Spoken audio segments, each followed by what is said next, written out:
Welcome back to another live edition of the Danny Sancomb Show. The students are back on campus here at Cal U, so campus is bumping now, and we're ready for a nice three-game homestand coming up here. We got 3 games to recap from the previous week with with the holiday for Martin Luther King Day. We weren't able to get Coach in here on Tuesday, but we're here now on Thursday. I'd like to welcome in Coach Danny Sancomb. Thanks for having me. And it is great to have all of our students back. It feels good around here. A lot of life going on campus right now. Yeah, well, you were talking about having a hard time finding a parking spot, and like you said, it's always a good thing. So Coach, last time we were in here, we were discussing the Seton Hill game, so let's start with that game there. That was on Wednesday, January 15th. You come out there with a win, 88-74. Like we said, no matter what the team's record was coming into the game, you always got to be coming ready to play here in conference play, and your team surely did. So you were able to get out there, build a very comfortable lead, I think, in the first half, 34-17 in the first about 10 minutes of the game, and then took a 56-32 lead into halftime. Seems like the offense was really clicking early in that game. Played great offensively in the first half of that game. We moved the ball. Obviously, when you make shots, it makes life a lot easier, but we took great shots. I was really happy with how we moved the ball and how we cut, and obviously our guys were ready to shoot the ball, and we made a high percentage of shots, which was great. Yeah, definitely a high percentage. As we're talking about, the Vulcans finished the game shooting a season high 56.2% from the field. Also made 11 of 20 from beyond the arc. And, you know, big name heard throughout that entire game is the guy that hit that 3 right there. Luke House comes out with a season high 27 points, 11 of 13. Really could not miss the hoop while playing 40 minutes. We always talk about Luke House on the show, and we talk about how you say he's made such a great transition from high school to the college game. I mean, it's kind of seemed over the last couple of games, it's really starting to come full circle for him. Yeah, he just continues to get better. His work habits are second to none.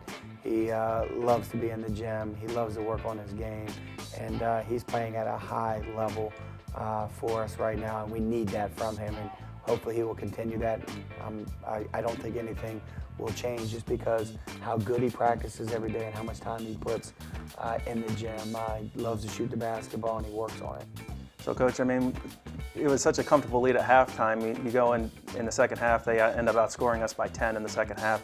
How did you feel the second half went for your team, even with a solid lead? I was a little bit upset. I didn't think we played well in the second half. I thought we lost our focus on the defensive end. I knew they'd make some shots in the second half, but I thought our defense was great in the first half, and we lost our focus there a little bit, and we didn't move the ball nearly as well in the second half, and we took some more, I just say, difficult shots, and we just didn't play as well in the second half. And we talked about that after the game. We have to be able to put 2 halves together and play a full game if we want to beat teams in this league. So we talked about that, and we need to continue to work on that. Yeah, Brent Pregorm finishes the game with 19 points, 4 rebounds, 4 assists in 28 minutes. Battled a little bit of foul trouble throughout that game. Zion Collins, a really complete game. Typical Zion Collins game, 19 points, 9 rebounds, 6 assists, 2 blocks, 3 steals in 30 minutes. So, Coach, we had talked about heading into that game about Nate Davis averaging 19.8 points a game going into that game, and he had averaged 21 points against your team in 2 games last season. What was the game plan going in? You only limit him to 8 points. Yeah, we wanted to make him work. Our team defense was good with him. We had to know where he was at. Zion did a really good job. He had the assignment of guarding him and tried to make him work, but our other guys did a really good job with him, playing the gaps and not giving him a lot of open looks. He's a really good player. He's a great offensive player who can score the ball. So Zion really rose to the challenge, and the rest of our guys really did a good job in their part as well. Yeah, I mean, definitely shut him down there in that game. We're talking about Seton Hill's bench having to score 33 points due to him having a hard night out there. 36 points in the paint for the Vulcans, solid, and 17 points off turnovers. And like I said, great shooting night, 52.6% from the field. Marked the 4th straight win for the Vulcans on that Wednesday game. So, Coach, let's transition to IUP over the weekend. We know a stellar program there, ranked in the top 10, number 7. And it's a very tough venue going in there. Always great crowd support in Indiana. So, Coach, I mean, we'll talk about the initial couple minutes there. The team shot out of a cannon early, set 11-2 lead, ended up building it up, to 22-4. But I think what gets lost in that is that great start is Brent picks up 2 fouls early. Yeah, we got off to a great start. We moved the ball. We were ready to play. Our guys were definitely up for the challenge, and they were excited to have the opportunity to play. Anytime you're playing a top 10 team, you should be excited. You don't get that opportunity every day, and our guys were ready to play. And, we did. We got off to a great start, and then we did pick up some foul trouble, but that's what good teams do. They get you in positions where you have to defend, and, we didn't finish the half like we should have. I felt like we should have been up by 15, 16 points going into halftime, and they had closed the gap considerably in the first half as play continued. So we got to be able to play a little bit better when Brent's not on the floor, and it's good to have to do it, especially against a good team. So next time that occurs, we should have a little bit more experience, which always helps us. Yeah, as we were talking, the Vulcans scored 11 of the next 13 when they built up that 22-4 lead. A lot of that without, the star of the team, Brent Pegram, out there, leading the team. Do you feel? How do you feel? Like you said, how does it feel that your team was that productive without him on the floor? He's directing the offense. He's also a great scorer. Yeah, he does so much for us on the offensive end, getting us in sets, creating for others, obviously having the ability to score. You miss a guy like that, obviously, but you're going to have games like that where things don't go your way, and you pick up a foul here and there, and you get maybe a cheap foul there, and a great team has the ability to step it up, and everybody did a decent job of that in the first half. We just got to continue to get better. But I was happy. I thought, in the first half, going in there, having a lead, and I think Brent played 3 or 4 minutes in the first half, and that's pretty good when you're playing a top 10 team and your best offensive player is not playing the minutes that he normally plays. Yeah, like Coach said, IUP able to close the gap. They closed it to 31-25 with about 2 minutes left, and then you guys head into halftime with a 33-28 lead. But IUP comes out very strong in the second half, made a good amount of adjustments, I would say, and they end up tying that game up, and it's pretty much close throughout. Your team really stuck in there. Do you believe that their adjustments at halftime were key to them winning this game? I don't think they changed much. They play how they play. They pressure really hard. We had trouble getting in our offense. I think with not having Brent out there, we lost a little bit of rhythm and it was hard to get back. But I think with 7 minutes and 18 seconds, we were down 3 points. And you can't lose by that many when you're down 3 points with 7 minutes and 18 seconds left. I thought we tried to do a little bit too much individually the last 7-15 instead of staying together and weather that storm. And I think, we talked a little bit about that. We watched film, and I think we'll be able to make that adjustment. It's really important that we trust one another. I mean that. We have so many guys that can score the basketball. We need to make the right basketball decision. When we make the right basketball decision, we score the ball at a high level. So I didn't think we made good decisions in the second half against them, and they had something to do with that, obviously, with their defense, and they really can defend. But I thought sometimes we had some opportunities. Maybe we shot it when we should have made the extra pass. Yeah, definitely an efficient second half for IUP. They end up shooting nearly 70% from the field. It's always going to be tough to beat a top 10 team shooting like that. And like Coach said, it was within about 2 possessions with about 7-6 minutes left in the game, and they finished the game on a 14-4 run over the last 6 minutes. So very low scoring for both teams, honestly, in a 6-minute stretch, and they were able to come out with a 86-69 win. IUP. Coach, I think one of the big things in that game was ball security.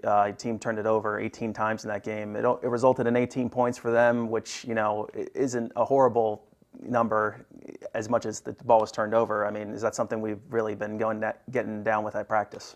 Yeah, trying to work on that. We have to get better in that area. If you're playing a team like that, we normally take good care of the basketball, and here of late we've had a little bit of trouble doing that. But when you're turning the ball over and giving them easy opportunities to score, they're going to convert. So we got to continue to work on that, and I think with our youth that we will get better at that here in the next month and a half. Yeah, I definitely think I think the first 2 games of the year you had 40, and then before this 3-game stretch, it was under 10 each game. So it was very, very impressive ball control for the team.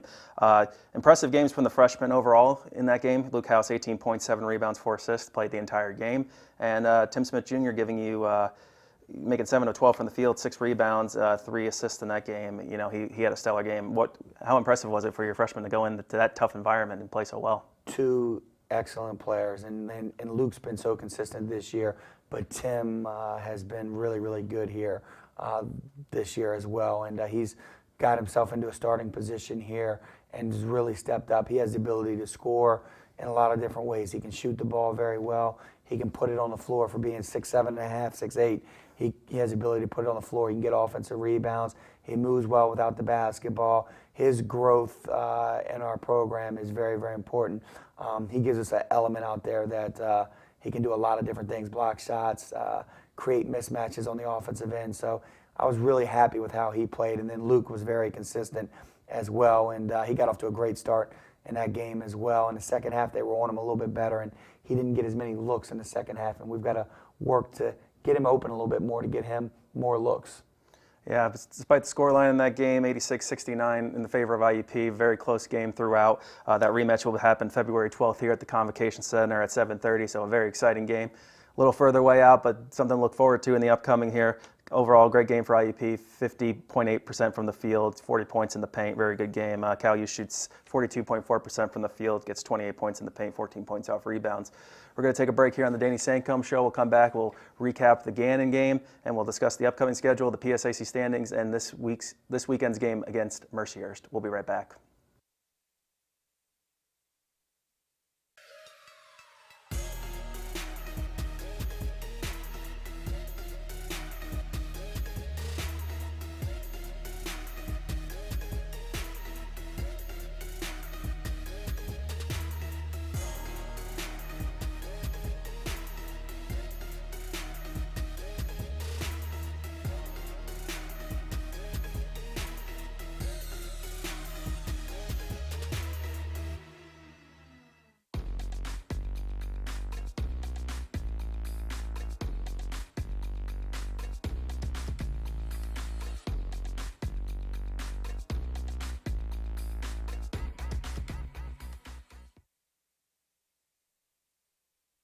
Welcome back to the Danny Sancomb Show. Make sure you hit the bell notification and subscribe to CUTV Sports 1 for all the updates on Cal U athletics and to stay updated on when the games are and the shows are.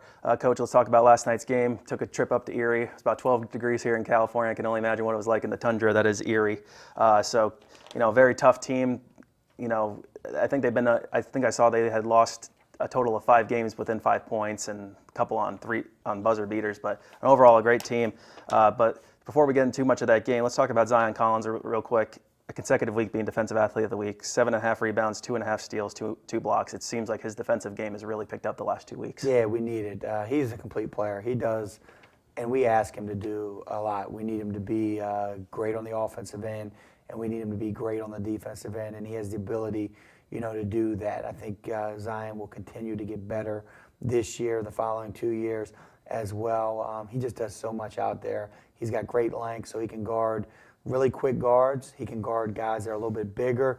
He really has the ability to match up with a lot of different type of great offensive players. Yeah, it's great play lately. Great to see him picking up that award. Third time Cal U's got that award this season. Luke House got a little earlier this season.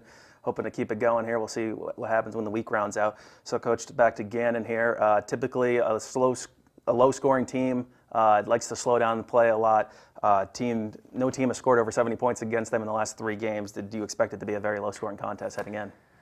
We got off to a bad start, but I thought we'd be able to score the basketball a little bit better. They defend very, very well in the half court. I thought we'd be able to get some transition opportunities, which we didn't get any transition opportunities in the first half. So kind of dug ourselves a little bit of a hole, and we were able to fight out of it finally and win the game.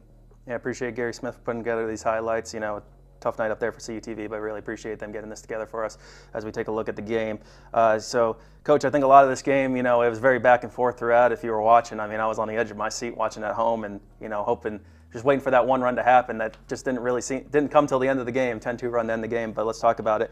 Gannon's leading 61-56 in the final 3:24 of that game before House hits a jumper. Tim Smith gets an easy lay-in underneath the basket, ties the game at 62-62, and then a pair of turnovers right there at the end of the game result into layups for Zion Collins, and then Pegram seals it at the line.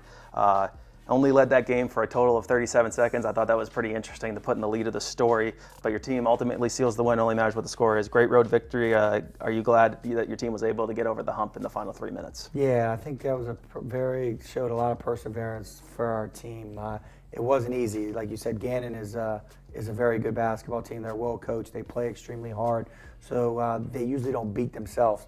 So we knew we would have to beat them, and we just hung in there. It wasn't a night that we shot the ball unbelievable. It wasn't a night that we were great defensively, but we just kept fighting and hanging around. And then, we made some plays down the stretch, which was the difference in the game. We played really well the last 3 minutes and 26 seconds of that game, and we didn't turn it over, and we were able to call some turnovers on the defensive end to get some easy baskets in transition. So that was the difference in the game. Yeah, if you weren't able to watch the game, Cal was trailing cut it to about 2 points, 3 points, 1 point throughout the entire game. We didn't have our first tie in that game until about 9:30 left in the game. And then there were two more ties, and then Cal right there, when they got the layup there, took it over. And then, this I felt really sealed the game. Zion's speed breaks away there, gets the easy lay-in, and then they score a point at the end, but Brent's able to come to the line and pretty much put the game out of reach. So, Coach, talk about playing at the Hammermill Center. It's known as a very tough facility to play in at in this conference. Back-to-back victories at Gannon for you and your coaching tenure, and that's the first time that's happened since the 2011-2012 seasons. Great atmosphere. I love that gym. It's got that old school feel. They have great loyal fans that cheer for their team, and they get good support. So yeah, we were very happy. Tough place to play. Tough environment to play. So to get a win on the road anywhere in our league, you've got to earn it. So I was real happy that we were able to do that. And like I said, our guys just never quit. They kept playing and playing and playing. And when it was time to make the plays, we were able to do that last night. Yeah, and then we'll go back to talk about Luke House here because, another stellar game, paces the team in scoring for a third straight contest, averaging 20.7 points and shooting over 70% from the field over the last 3 games. He's really been the offensive push for your team. Yeah, he's locked in. He's taking great shots. When he's open, he's really effective. He's really worked on his game, beating his guy off the dribble. He's added that as the year has progressed. And he's just a hard matchup. He's big, he's strong.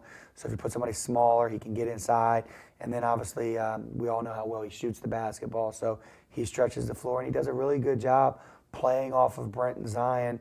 A lot of times when they get dribble penetration, he's able to get in open areas, and they do a great job finding him as well. I also thought Jermaine Hall was big for us last night. He had a very, very good game for us last night. So I was happy with how he shot the ball and rebounded the ball for us. Yeah, great game for Jermaine Hall. As Coach was saying, 15 points, a season high for him, 7 rebounds. Really was, I think, his breakout game last year before he suffered that injury. So great to see him come back there and help pick up a good win there. Like we said, Luke House, 7 of 8 from the field. He's been on fire lately.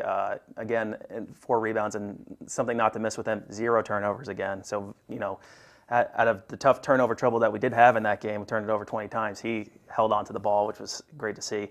Brent Pegram, not a high-scoring game, but still gave you 13 points, 4 rebounds, and 9 assists, so definitely facilitated, 8 of 8 from the free throw line. And then Zion Collins, 15 points, 4 rebounds. But, Coach, I think a big part of that game, some people don't like to hear about free throws a lot of time, but, would you say that was key to your team winning the game, 19 of 20 from that line? Absolutely. They are important, and our guys did a good job going on the road and making 19 out of 20. And we attacked, so we were able to get to the line 20 times is always good, and to convert 19 out of 20, that was the difference in the game. Yeah, talking about a 4-point win, getting those points there. And the one miss was by Zion, and it was literally in the hoop and came back out, so it wasn't even off the mark. It just, didn't fall that time.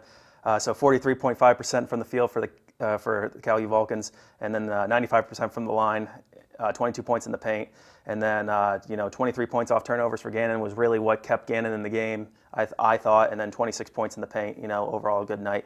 So let's take a look here at the PSAC West standings following last night's game, see where Cal U sits overall. As we can see here in the PSAC West, IUP continues to lead. They defeated UPJ 100-93. That was the 7th straight win for IUP. And then UPJ fell a game there, and then now we have a tie here between Cal U and Mercyhurst at 8-4, and that game's coming up this Saturday. So a huge game coming up here to decide who's going to be in 3rd place in the league, possibly tie for 2nd, depending on what happens with UPJ.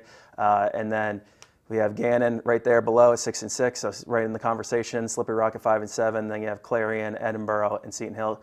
Coach, it's quite a mash right now, and it's all coming down. There's still a lot of basketball to play, but there's really 6 teams in here putting up a great fight, and it could change any moment, right? How great is that league? Look at those teams. Obviously IUP, nationally ranked, Pitt, Johnstown. They're outstanding this year. Mercyhurst and Gannon and Slippery Rock is really, really good. Our side of the West is crucial. You don't have any easy games. You're gonna have to go out and beat the other team. So it's a lot of fun because you got to play at a high level each and every night if you want to win. Yeah, Slippery Rock, picking up a win against Mercyhurst, very big win. But they got out to an 18-0 run to start that game, and they were able to just keep the pressure on throughout the entire game and played very great. Great win over a Mercyhurst team that has really been finding their stride lately. They won 62-52, and then Clarion coming up with a second straight win over Bloomsburg, 86-76. Now we'll take a look here at the East, as it's quite crowded in that league as well. As we take a look, as Shippensburg has really hit a stride here. They're at 11-1 in conference, 15-3 overall, and then Westchester hitting quite a slide here. I think it's 4 in a row they've dropped. They're at 8-4 in conference, but they still have a 2-game lead over second place.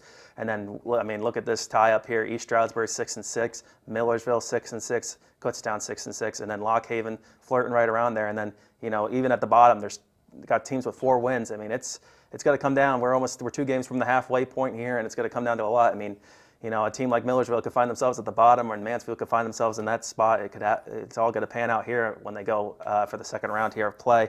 East Stroudsburg picking up a win against Westchester, 91-85. Great fundraiser there by Westchester at the game. They raised $2,000 for Ryan Smith, East Stroudsburg student who is battling leukemia. So great overall fundraiser by them. And then Mansfield picking up a 1-point win over Shepherd, 62-61. So definitely a lot there on the east side going on down. And we'll take a look here at the upcoming schedule for the Vulcans as we get ready for a 3-game homestand coming up here as Cal U is getting ready to take on Mercyhurst this Saturday at 3 o'clock. CUTV WCAL on the call for the next 5 games. We're once again apologize for the technical issues, but everything seems to be on the right now, and we're getting everything resolved. So we should have no issues coming on Saturday. And then January 29th, Clarion's coming at 7:30 for a Wednesday night game. And then Slippery Rock is the start of the second half. February 1st, definitely playing strong. That's going to be a 3 p.m. game. And then followed by that, hitting the road against Pitt Johnstown, and then another home game against IUP. So 4 of the next 5 at home here for the team. A good chance to pick up some home wins and, start building some distance here in the West. So, Coach, saying that, let's move on to Mercyhurst here. A team that was a hard team to beat, a hard team still to beat now. Swept the series against us last year. They're at 10-6, 8-4 in conference, so tied with us for 3rd place. They've won 4 of their last 5. That loss against Slippery Rock snapped their 4-game winning streak, so they're right there. Very important game, I think, if you even looking at the standings. And then, it's going to be a tough game to facing the defending Atlanta Region champions. Yeah, they're another talented team, well-coached team that doesn't beat themselves. They run a lot of different things offensively, so they're hard to guard. They got a lot of guys that can handle it, shoot it, and pass it, so that makes it difficult as well. And then defensively, they match up and make it difficult to score. They usually dictate tempo and make it a grinded out type of game. So to win a game like that, you've got to be mentally ready to play, and you've got to execute on both ends of the court if you want to have a chance to beat a team like that. Yeah, definitely expect kind of like a Gannon team. They're going to play a ton of guys. They're going to, there's not really one guy that's really like scoring out of the gym numbers. They're going to really, everybody's going to play an influence in them winning these games, and that's what good teams do. They find different players to score in different moments, and they're not going to rely on one person to do it all for them. So, Coach, let's talk. We were talking on the way over, but how do you feel practice went today? And let's get an overall look at the team's health moving forward. Good. We had a great practice today. Good energy. I thought guys may be a little bit tired getting back in the gym as early as we did today, but they were ready to practice, and we started to implement the game plan for Saturday, and they were attentive and worked hard. So I was very pleased with our practice today. And moving forward, we got to be good tomorrow, and we got to be ready to play on Saturday. Yeah, Coach. Looking at a team, they had quite a transition. I think one of their kids transferred away, had a good group graduate, but looking at a guard here in McIntosh, he seems to be, the go-to guy leading this offense, averaging 14 points, 2 assists, and a very effective free throw shooter. Yeah, he can score in a lot of different ways. He can make threes, he can put it on the floor, finish at the rim, and he also has the ability to make his teammates better. He passes the ball well, so he's a tough matchup and very, very, very good player. Yeah, looking at Mercyhurst, I think some of the best things they do, Coach, is, shoot effectively from the field, as we were talking earlier, shoot effectively from range, and, they're only averaging about 10 turnovers a game, so they seem to be really good at protecting the ball, and that's the reason they're where they're at right now. No doubt. They take great care of the ball, and like I said, they run so many different plays, and they get into their offense, and their guys understand their roles. They don't take bad shots. They take shots that they're capable of making, and that's why you shoot 48% from the field as a team. That's moving the ball and getting guys in position where they can be successful, and their coaching staff does a good job with that. Yeah, so I mean, it's going to be a very intense matchup here coming up this weekend. You know, two teams tied for third place. The standings are definitely coming into play now as we're getting ready to hit the second half of play here. And this first matchup against Mercyhurst, and then followed that by Clarion, and then it's all starting right over again with Slippery Rock. So I mean, it's a very exciting time coming up here. 3-game homestand. We definitely want to see the students, the faculty, the fans all out at the Convocation Center to come support this team. You know, they really started to hit their stride while you're over winter break. I know a lot of people haven't gotten the chance to see this team since we took a break from school, but students are back on campus. It's looking lively. That's going to be on Saturday at January 25th at 3 p.m. right after the women's game against Mercyhurst. CUTV, WCAL on the call. Excellent game there. So, Coach, one more question here as we get ready to close out here. So we saw the end of the NFL season. NFL season's coming here. What's your prediction, Chiefs or 49ers? I think it's going to be a heck of a football game. I think San Francisco is going to win the game. I don't think a lot of people think that. I think defensively they'll make a couple big plays defensively, and they'll do enough with their run game, and they'll make a big play in the passing game at some point.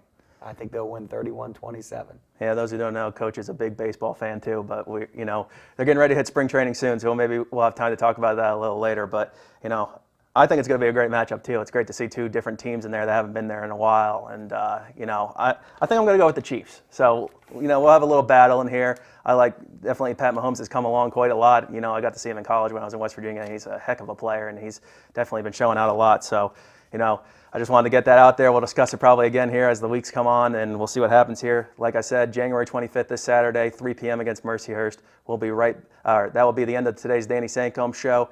Thank you for joining us, and have a good day.